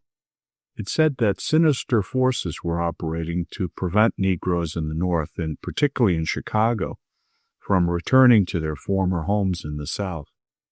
Down south, the rumor traveled and was published to the effect that thousands of colored men and women were walking the streets of Chicago, hungry and without shoes, begging for transportation to Dixie, the home of the cotton blossoms that they were longing to see again. Lieutenant W.O. Owen of the Military Intelligence Service at Washington was sent to Chicago to investigate. He went to Dr. George C. Hall, a leader in several colored organizations, and asked, "What is this undercurrent that is keeping the Negroes in the North?" Dr. Hall answered, "There isn't any undercurrent. Everything is in the open in this case. The trouble started when the Declaration of Independence was written. It says that every man has a right to life, liberty, and the pursuit of happiness. So long as the colored people get more of these three things in the North than in the South, they're going to keep coming, and they are going to stay." Dr. Hall told the intelligence officer that the situation reminded him of the reply of the colored band leader to Liza Johnson, who asked what was the occasion of the brass bands parading the streets one evening. The reply was, "Lordy, Liza, don't you know we don't need no occasion?"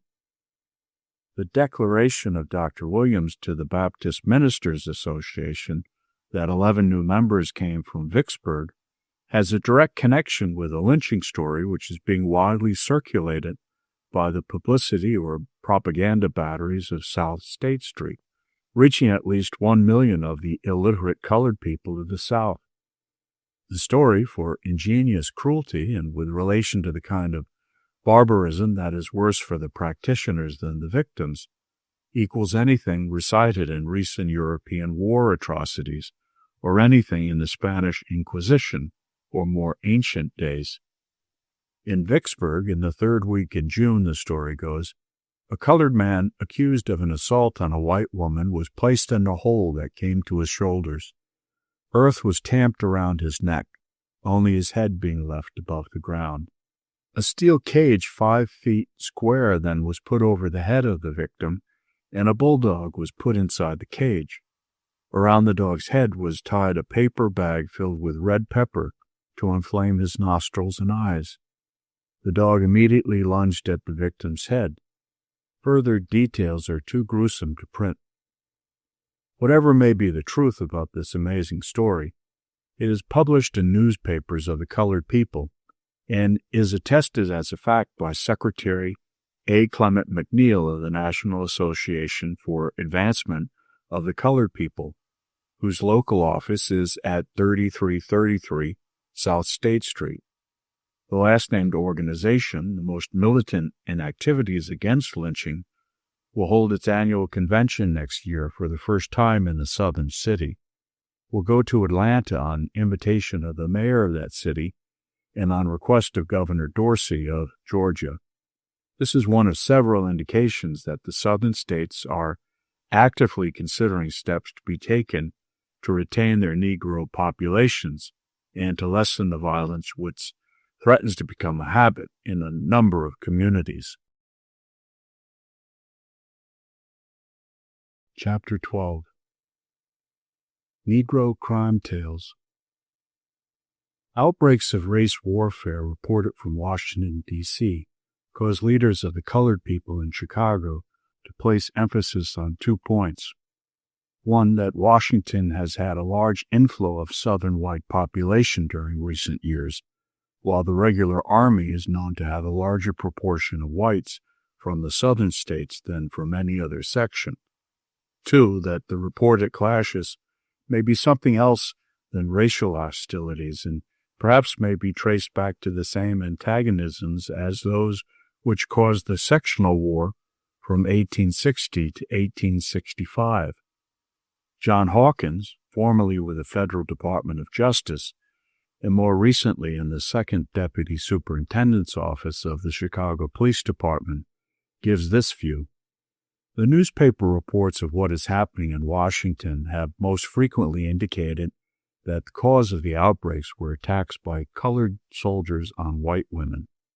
Though this is a serious and sinister charge to repeat day after day in dispatches that go to the entire nation, the fact is that there have been no supporting details, no particulars of knowledge or information such as any court of law or any intelligent person requires before arriving at an opinion or a conviction.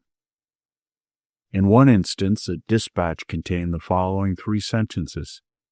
Even while the rioting was at its height early today, reports of another attack upon a white woman came. Frightened away once, her assailant hid and seized her as she left her house. She escaped only when all but stripped of her clothing. Here we have the gravest sort of a charge. No names are given, no locations, no witnesses.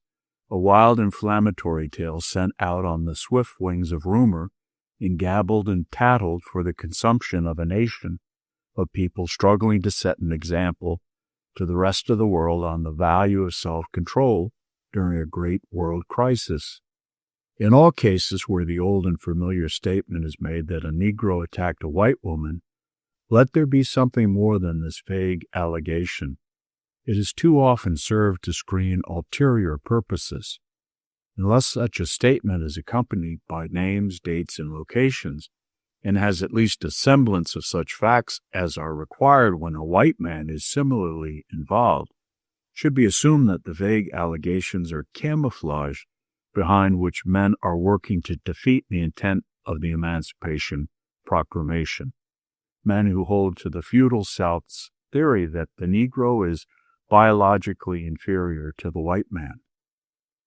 The Anti-Vilification Society has been organized by color men in Chicago who believe that the United States as a republic is headed in the right direction, but that there is being carried on persistent propaganda that can bring no good to the nation. Lieutenant Charles S. Duke, colored, a graduate of Harvard University, and Edward H. Morris, an able colored lawyer who are reported to have a fortune close to $1 million, are among the officers of the organization. A few days ago there was a lynching in a Mississippi town, says Lieutenant Duke.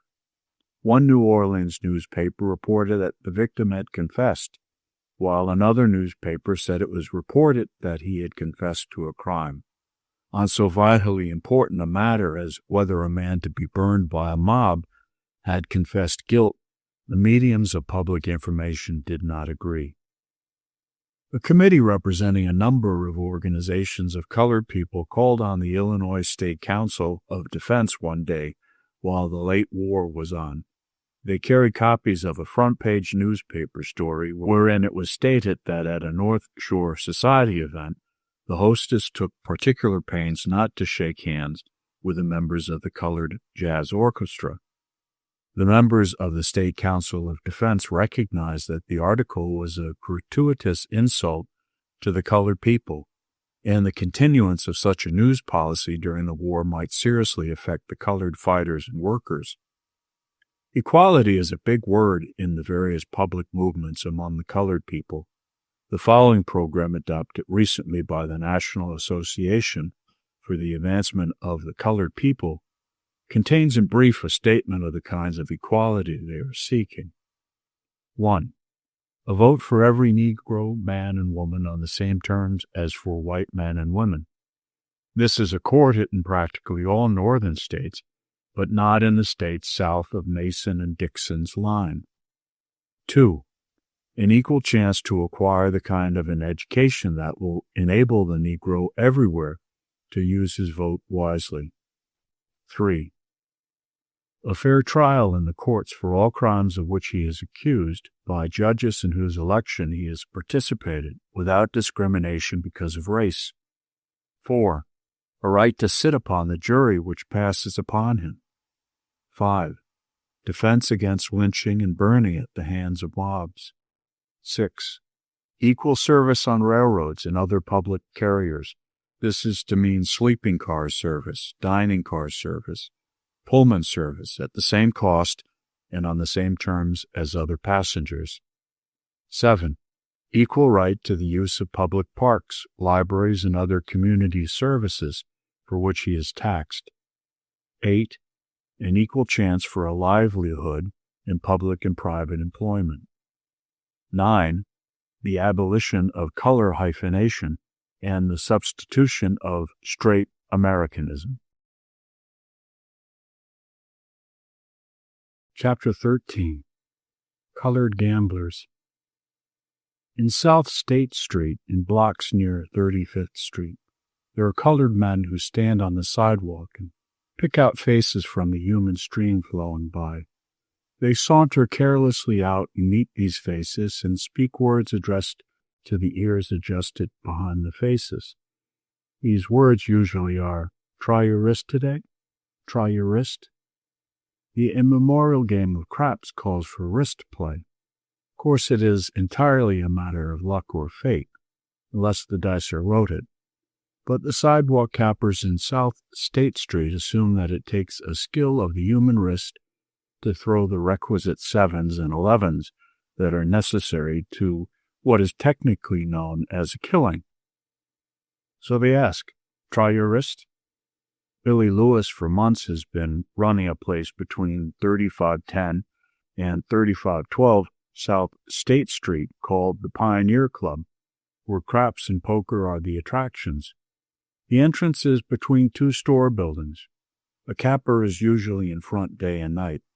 From early in the afternoon till far in the morning, players dribble in and out of this passageway, usually one customer at a time, occasionally 2 or 3 customers together, but generally everything looking quiet and orderly, though the attendance of the Pioneer Club in the rear goes as high as 75 and 100 men when the going is good. This is not the only craps and poker enterprise conducted by Billy Lewis.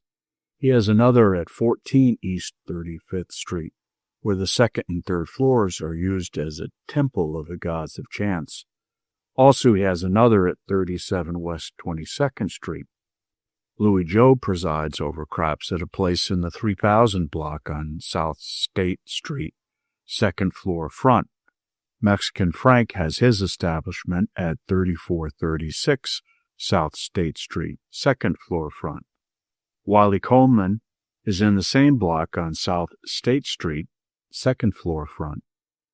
Should be stated here that in most cases, the neighboring shops, stores, and flat dwellers do not enjoy the proximity of the poker and craps enthusiasts. In every instance where inquiry was made, the neighbors said that they wished the police would stop the games.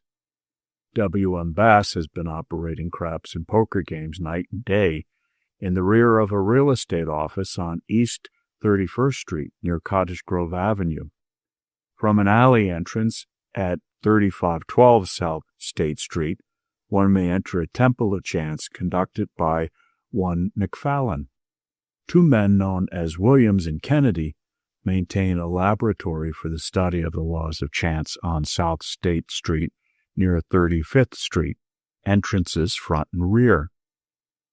T. Jones has a similar laboratory on South State Street near 39th Street, second floor, front and rear entrances.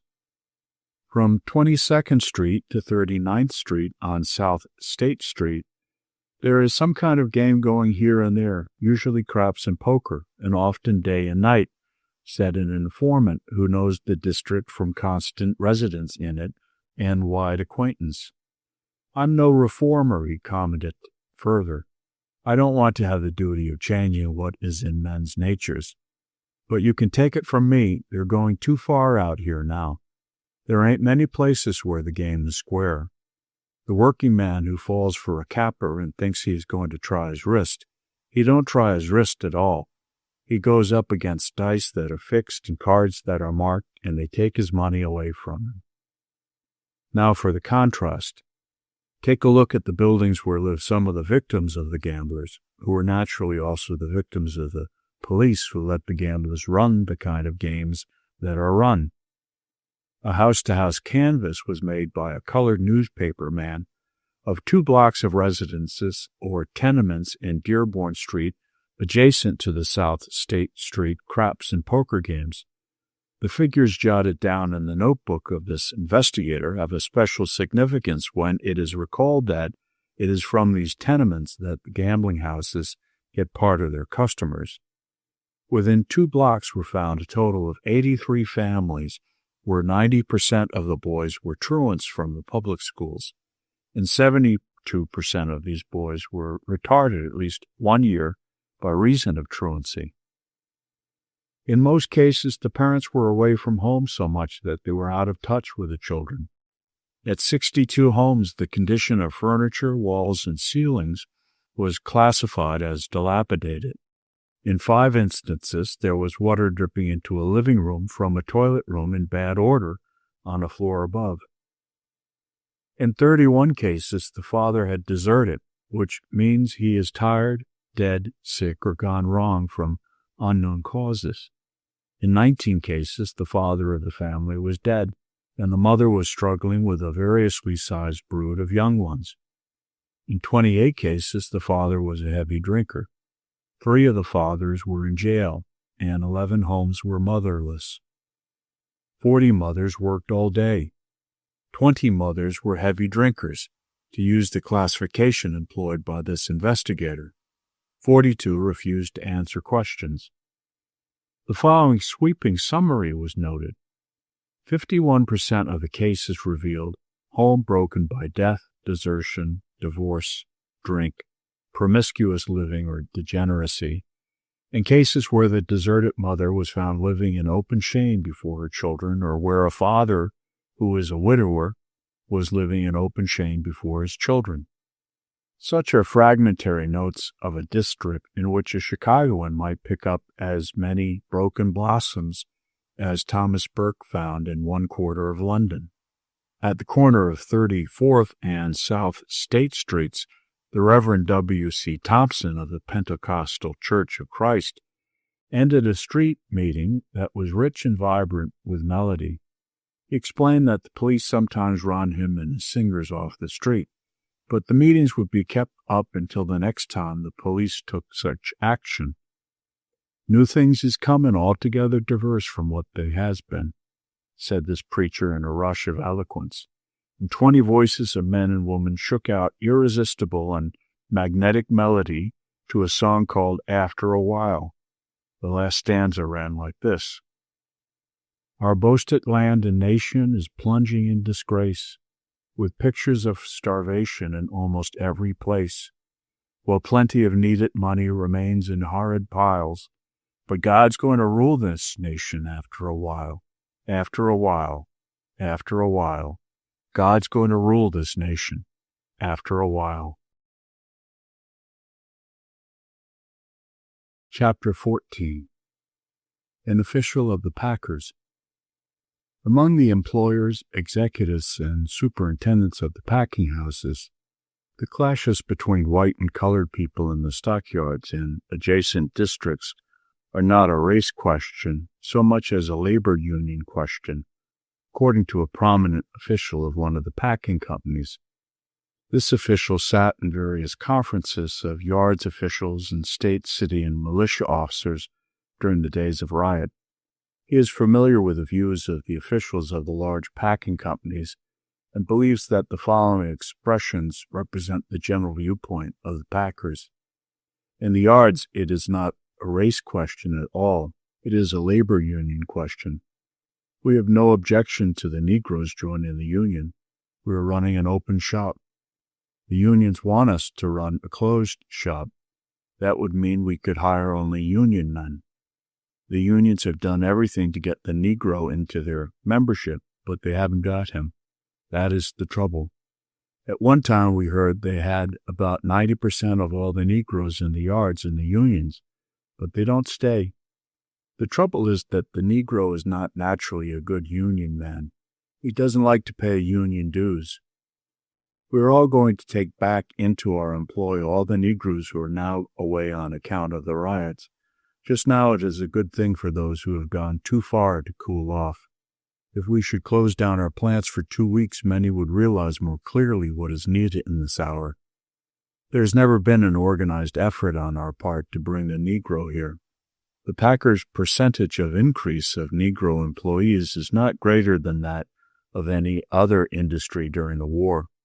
The steel plants, the railroads, and others increased about the same percentage we did. High wages was the inducement that drew them north. We expect that the Negro will continue to be the chief source of surplus labor. In all our experience, there have been no race clashes, no strictly racial trouble inside of the yards while the men are working.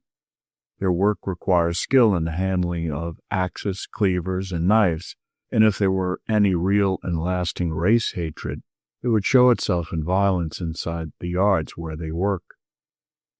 At the present time, 21% of the workers in one large plant are colored. During the war, at the time of highest pressure, they numbered from 24 to 25%. Before the war, they numbered 18%. With the Negroes away, as at present, we are able to operate the plants at only 60% capacity.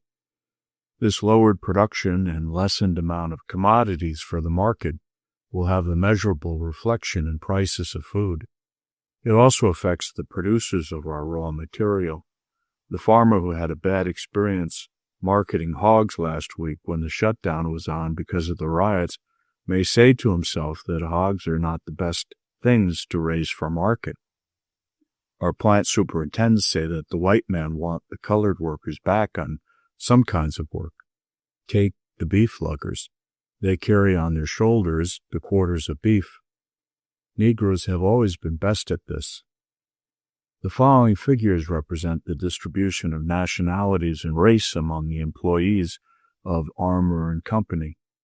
2,052 Poles, 2,000 Negroes, 1,372 Lithuanians, 5,167 Americans, 141 Bohemians, 118 Jews, 669 Irish, 41 Greeks, 300 Germans, 150 Slovaks, 56 Mexicans, 205 Russians, 23 Scots, 55 Italians.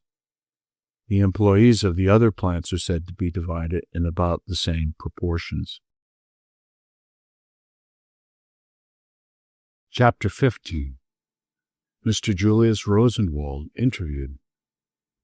At Sears, Roebuck and Company, where the volume of business is $2 million a year, where they send out 8 million copies a year of the most widely circulated book in the United States, the Sears, Roebuck and Company catalog, there sits in the administration office the president of the company, Julius Rosenwald. In the midst of an array of wall photographs of Greek Parthenons and Egyptian sphinxes, there is a large photograph of Booker T. Washington, the Negro race leader. Near at hand is a remarkable collection of books on the race question. We say the Negro must stay in slums and shall not invade white residence districts. Then we shall have to make more stringent health laws to protect us from the evils that go with slums, said Mr. Rosenwald. We say the Negro must continue to live in slums. We must prepare for a brighter crime rate. They came here because we asked them to come, because they were needed for industrial service. There is no solution for the problem apparent now. That is all the more reason both sides must be fair. It will do no good to see red. With immigration restricted, it will be necessary for business to seek another source of labor supply. This exists in the colored population. When they settle here and become workers in the community, they have a right to a place to live amid conditions that ensure health and sanitation. I know from experience that the Negroes are not anxious to invade white residence districts any more than white people are willing that they should come. The face of Julius Rosenwald softened. The Negro is the equal of the white man in brains, said Mr. Rosenwald. I've talked with men who said they started with a theory that the Negro is inferior, and when the facts were arrived at, there was no other conclusion to be derived from those facts than that the colored man is the equal in intelligence of the white man.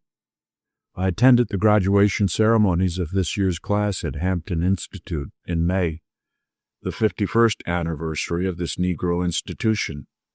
I heard Columbus K. Simango tell the South African story. Here he was, straight from the jungles of Africa, a full-blooded Negro who came direct from Melsetter, South Rhodesia, to Hampton Institute. His speech, his markings in classes, his general behavior showed intelligence and competency. He is a specimen of what can be accomplished by education. I didn't know he wanted an education till he met a missionary who told him about Hampton. He walked 200 miles to a port. It was started for America 3 times and then turned back by authorities. He arrived in America a grown young man, unable to read or write, and now he is able to pass any college examinations in America. Another speaker was a Fisk University man, Isaac Fisher. He has taken 32 prizes offered by newspapers and magazines in competitions open to all without regard to color. While living in Arkansas, he wrote to the St. Louis Globe-Democrat the 12 best reasons why Missouri is the best state to live in, and was awarded the prize. Everybody's Magazine had a contest with 3,000 competitors, and the award of $1,000 was made to Isaac Fisher, a type of the pure Negro, a little thin fellow who is all intelligence. Mr. Rosenwald quoted Walter Hines Page, a Southerner, ambassador to Great Britain during the late war. The most expensive thing we can do is not to educate the Negro. He quoted Booker Washington from memory as saying that in some Southern states it was found that $16 per capita was spent on the education of white children in the public schools, and $1.29 yearly on the colored children, and Washington's comment that such a disparity presumed too much on the intelligence of the eager blacks. There are now more than 300 Rosenwald rural schools in operation in southern states, 300 more partially established and 400 others projected. They are maintained by 3 contributors, Mr. Rosenwald, state treasuries, and miscellaneous donors. Chapter 16.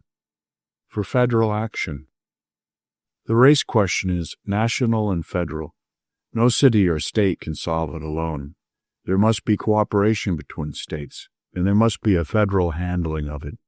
This is the view of Major Joel E. Spingar, recently returned from service under fire in France, and later service in the occupied zone in Germany with the 311th Infantry. Major Spingar was for 6 years chairman of the National Association for the Association of Colored People. What is now happening in Chicago has happened in other large cities, north and south, east and west, said Major Spingarn. With the initial or igniting occurrences out of consideration, we have much the same developments in every case where there are race riots. Everything considered, the character of the Chicago population and the size of it, the total number of casualties is surprisingly low.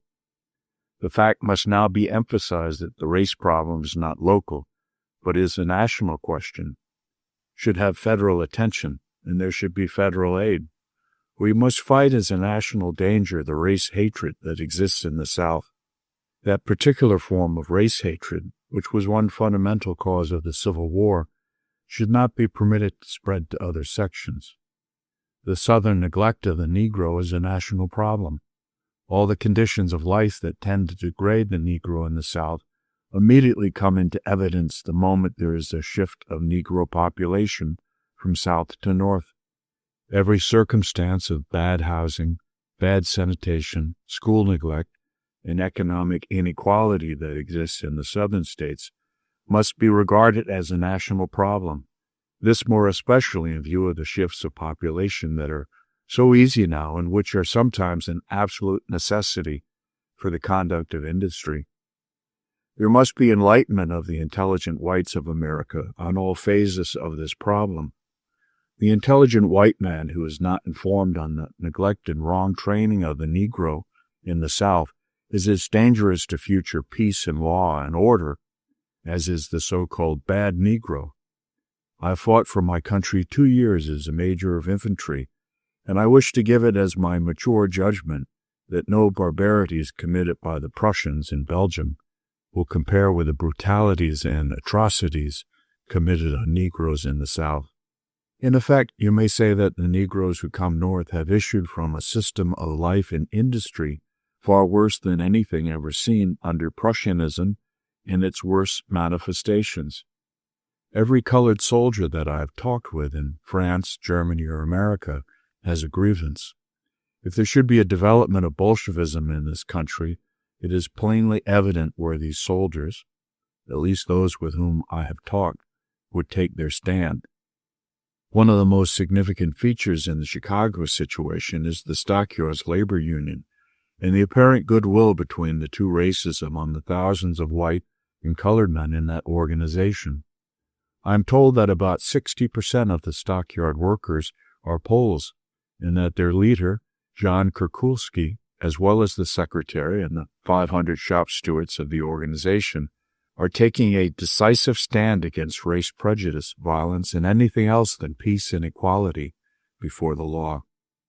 If this is true, and it should be found that among the 70,000 men employed at the packing houses there has been no violence between white and colored union men, it may be that this is a high point in history. It is gratifying to hear that the employers at the stockyards recognized months ago that rivalries and bitterness between union white men and non-union colored men would make a bad situation, and therefore they consented to the colored employment agencies recommending to all Negroes applying for jobs that they should join the union. It is evident that without these stabilizing influences, Chicago might have had a slaughter running into hundreds. A commission consisting of men and women from both races should be appointed to investigate and make recommendations. Such a commission, if it has the right people on it, takes the thought of people away from violence. That was our experience in the Atlanta riots. End of the Chicago Race Riots, July 1919, by Carl Sandburg.